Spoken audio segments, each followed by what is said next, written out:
When Theodore Roosevelt appears in Civilization 6 as an AI, he'll have this particular agenda, and when he's the player's leader, he has these abilities. What are the historical events behind these abilities? Are they accurate? A little hint, there is something wrong.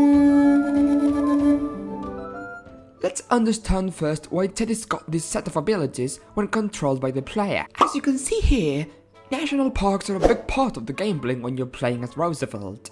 Roosevelt had a burning passion for nature. For instance, he loved hiking, hunting and bird watching, among other activities.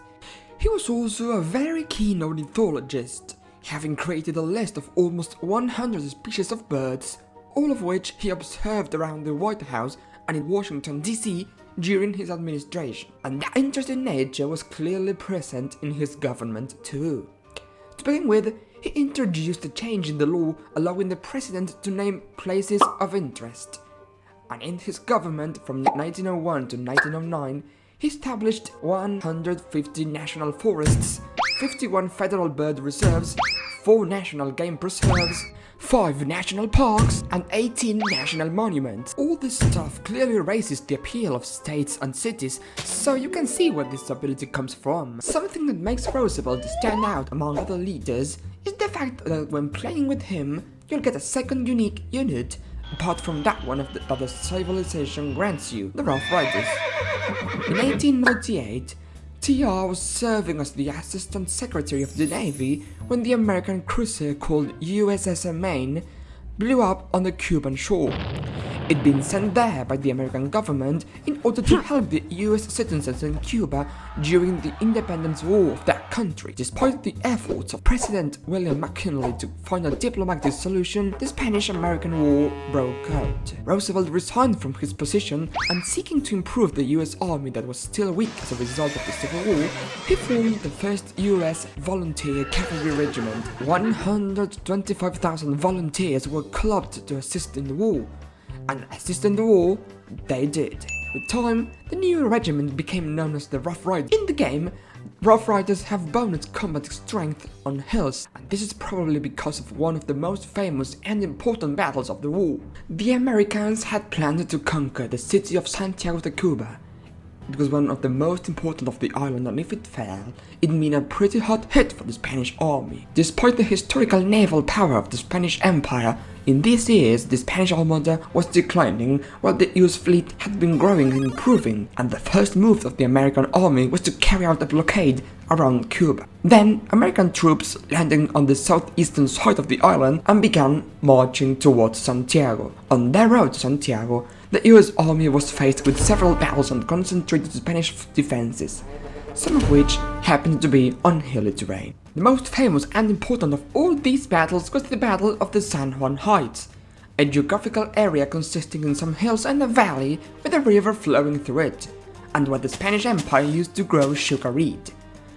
Colonel Roosevelt, who was on the field, had no specific instructions apart from go and wait near the San Juan Heights. He and his Rough Riders should simply wait, since the main attack was going to be carried out by the same infantry division that first had to take the Spanish fort called El Caney, some kilometers north. So Roosevelt and his Rough Riders and some units of artillery and battery should simply wait. In the morning of July the 1st, 1898, the American artillery and machine guns began to attack and opened fire towards the Spanish army. An eerie silence flooded the atmosphere. Roosevelt and his men felt what was about to happen. Suddenly, a loud whistling and the sound of an explosion. The Spanish had responded by firing their weapons, leaving the American forces trapped in the fire. In the middle of the chaos and the rain of shells, some American men had been wounded. Roosevelt managed to leave and avoid the first wave of shells, but it was dangerous. The Rough Riders had become caught in the line of fire. They had to get away. Roosevelt spotted a safe spot, hiding in the thick vegetation of the riverbed, to where they managed to escape. He, his men, and other cavalry brigades walked along the jungle trying to hide and wait. They simply had to wait until the infantry arrived from El Caney and they could join forces to charge up the hills. Apart from the bullets and the fight itself, there was another enemy, a scorching heat. Temperatures were very high, also inflicting casualties in both armies as American soldiers began to show exhaustion and the fight kept going even as they were walking. Roosevelt and his men stopped, making sure to be properly hidden and providing a decent shelter for the wounded and exhausted men. He had to do something. Roosevelt wasn't happy about this situation. Men can be healed and looked after, but he knew it was very dangerous.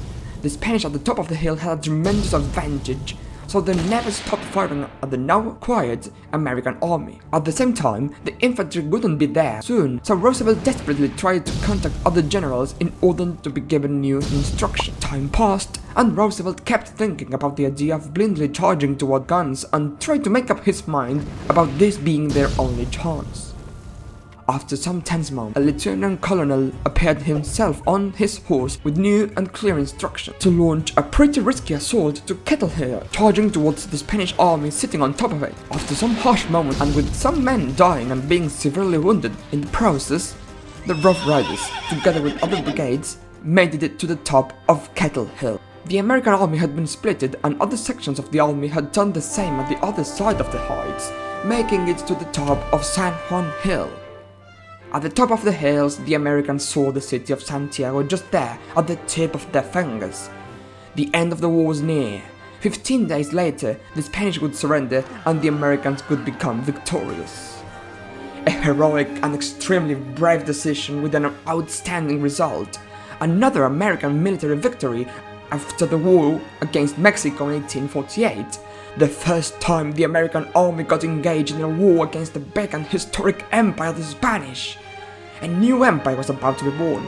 A new superpower was the ruler. Oh, did I mention that the Americans significantly outnumbered the Spanish, didn't I? Either way, this experience at a major war, together with the fact that they were a simply volunteer regiment, made the Rough Riders pretty popular among the American public opinion, and to some extent, it meant the rise of Teddy as a political figure. The first US volunteer cavalry regiment was dissolved shortly after the war was over, but they proved to be a unique unit very capable of fighting on hilly terrain, so much so that they got 10 extra combat strength when doing this. They also generate culture with each kill, probably because of their print in US culture. But what do you think? Let me know in the comments. The remaining ability of the player-controlled Roosevelt is the one that gives the name to the whole set of abilities. Why? Let's see. In the State of the Union address of 1904, President Theodore Roosevelt gave a speech that expanded the ideological position known as Monroe Doctrine, which many of you might not know. So let's get into a bit of background history. It's 1823.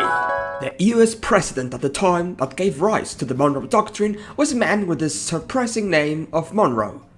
James Monroe, to be precise. The beginning of the 19th century saw Europe succumb to a little French guy Napoleon had been wearing for more than a decade, until his fatal exile in the remote island of St. Helena. With the Napoleonic Wars, several countries saw the opportunity to declare independence from the Spanish Empire, and thus, a series of new governments were established throughout South America. In the 7th annual State of the Union address to Congress, President Monroe stated what would become known as the Monroe Doctrine. There he made it clear to the European powers that the US shall not intervene in European affairs, just as they have done in the past, not even in their colonies in the Americas, but that any intervention of European powers in the newly formed governments and countries would be seen as the manifestation of an unfriendly disposition towards the United States. Don't mess with the US, basically. The Monroe Doctrine was key in American foreign policy throughout a great part of the 19th century and some of the 20th, even during Teddy's government, so much so that he added his own corollary to it. Fellow citizens of the Senate and House of Representatives. In the past years, we've seen how the United States of America has reinforced and put into practice the Monroe Doctrine, showing to the European powers that they shall not interfere in the affairs of the Western Hemisphere. Just like we, the US, have never interfered in those conflicts and shall always remain neutral towards the still existing European colonies here in our backyard continent.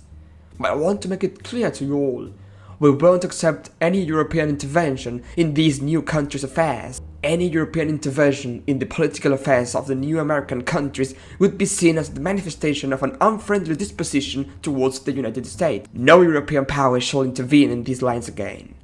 No European powers shall step into this continent again. Without European powers, we, the US, will preserve order in this side of the world. Let's make it clear that this continent is ours! And of the new countries too.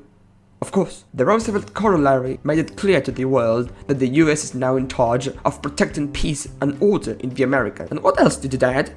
An extra 5 combat strength for the units fighting on the home continent of the American Empire. So, the abilities of the player-controlled Roosevelt seem fine. They've got the historical Teddy perfectly right, but what about the agenda of the AI Roosevelt? Is that right?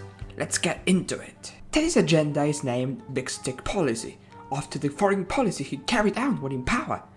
Brilliantly summed up in a quote of his: "Speak softly and carry a big stick.